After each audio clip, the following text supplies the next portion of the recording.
going the extra mile. I want to just wish the American people a happy Labor Day. It's actually my favorite holiday because at the White House here, I'm the director of the Office of Trade and Manufacturing Policy, and my job is actually to make sure blue-collar America in particular is fully employed and has their wages rising. So I just wanted to give you a little report card for President Trump in the first 6 and 7 months of this administration. Glowing reviews here. Let's start with the amount of jobs we've created. 2.5 million jobs since President Trump took office for American-born citizens. That's truly remarkable. One of the craziest things you saw during the Biden regime when we had the influx of illegal aliens is we lost millions of jobs for Americans, and the job growth was primarily among the illegal alien population, as reported by the Department of Labor and Commerce. It was truly stunning. We've reversed that trend. Now, one of the most important metrics for workers, and the one I follow the most closely, is whether real wages are rising, which is to say whether the wage growth is outpacing inflation. During the Biden regime, you had 26 straight months where inflation rose faster than wages. That's just death knell for blue-collar workers. So far, we're up 1.4% annually, second fastest in American history, and every single month, real wages have gone up in the Trump administration. Inflation is trending below 2%, so that's an incredibly stellar performance. What else can I tell you? Well, if you look at the big beautiful bill, here's what's coming. We're going to have an average of $15,000 tax cuts for blue collar and middle America. That's a good deal. We're going to have $63 billion in benefits for no tax on overtime for seniors. The no tax on tips, no tax on overtime is going to mean $1,500 a year more in the pockets of service workers. So that's a really big deal. And the last thing I'll tell you in terms of the statistics, $8 trillion have come into this country in terms of pledged investment. And why is that important? From an economist's point of view, I can tell you that when you have investment, you have an increase in productivity, and productivity increases is the key to wage increases. So the future is very bright. Now, let's shift gears a little bit. I know you want to ask some questions about the court decision on Friday. I heard one of your colleagues talking about that to the world. This case is arguably the single most important economic case that has ever come before the Supreme Court. If the lower court's ruling is upheld, President Trump has correctly said that will be the end of the United States, because it will be impossible to defend ourselves from the fentanyl poisoning and all of the trade environment, which is hollowing out our supply chains and creating very dangerous problems for the American people. So let me break the case down for you a little bit. There's a piece in the Washington Times that's out online today. It'll be in print tomorrow. I urge you to read. Here's the top line. If you look at the politics, reporters are making much of the fact that it was a 7-4 majority. If you look deeper at the numbers, it breaks down to the exact same kind of partisan weaponization of the courts that we're seeing in other decisions with respect to illegal immigration and other kinds of things. What you got is 6 out of 7 of the judges striking down the tariffs.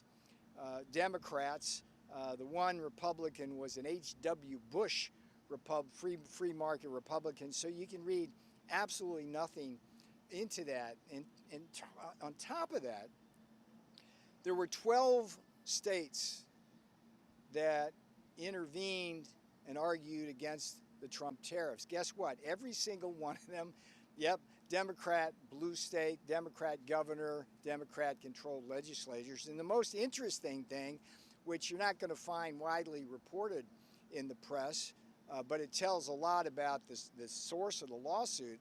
5 small importers, mostly importing crap from China, had big law firms, and when you track at least some of that money, it's alleged to track back to donors like the Koch network, which are infamously anti-Trump, infamously free traders who have supported the offshoring of American jobs and the influx of illegal aliens for decades. So that's the root source of that. Now, with respect to the law, there were 3 big issues that are raised here that the Supreme Court will have to contend with. As I said, the dissent provides a very useful roadmap. Let me walk through them quickly. The first is whether or not the fentanyl killing Americans constitutes a national emergency, whether the trade deficit constitutes a national emergency.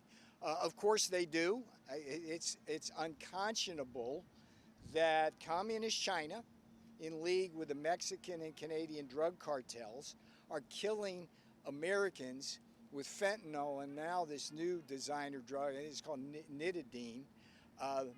We're losing, by the end of the day, we'll lose another couple of hundred Americans. It's over 1 million since the fentanyl war against America started. And if that's not a national emergency, I don't know what is. And by the way, the tariffs have helped start to stem that flow, so they're working. With respect to the trade deficits, it's $1.3 trillion a year.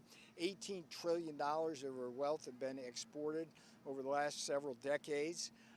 That has had the effect of costing this country millions of jobs, over 100,000 factories, but equally important from an economic and national security point of view, what countries around the world have done exploiting their mercantilism is take apart key aspects of our supply chains, whether it's in pharmaceuticals, whether, as you've seen recently with the rare earth magnets, ball bearings, there's all sorts of things that our defense industrial base and our manufacturing base simply can't produce anymore. We've got to get those back. So, and also, I mean, there's a lot of ways you can think about this.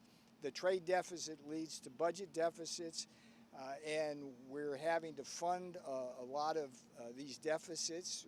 That's eating into our ability to fund our own government. We're exposed by that debt to blackmail from other countries, including communist China, which holds a lot of our debt. So clearly on the first question, these unequivocally are national economic emergencies and qualify under IEEPA. The second point has to do with what is a semantical one. Basically, the question is whether tariffs constitute regulation of importation. Would it qualify as a form of regulating imports? And yes, of course it will. There's good case law. I go over this in my Washington Times article that support that, and nothing rules out the use of tariffs. And I think we're on very solid ground there. There was a third issue raised, which I think was a clear red herring, which is the claim by the majority, the partisan Democrat majority, that because the tariffs were alleged to be permanent, that isn't covered by IEEPA. The claim is ridiculous. Neither Howard Lutnick, Jamison Greer, Scott Bessent, myself, or the president himself ever said that these tariffs were permanent. If in fact people stopped dying from communist, Chinese, Mexican, Canadian drug cartel fentanyl tomorrow, the tariffs would be lifted. We would have no reason to do it. By the same token, as soon as our trade deficit went away tomorrow, tariffs would be lifted. And by the way, bury the lead, every single year we have to revisit these tariffs with Congress. So that argument doesn't hunt as well. So on all three of those grounds, I think we're in very good shape. Bottom line is we're optimistic that the Supreme Court will rule on this. We don't have to, the tariffs will remain in place at least to October and perhaps beyond until the Supreme Court rules on this. Again, President Trump has said correctly, if the court does not uphold the Trump tariffs, it will be the end of this country. We will lose all sorts of bargaining power, and the rest of the world will continue to do what it has been doing, have its way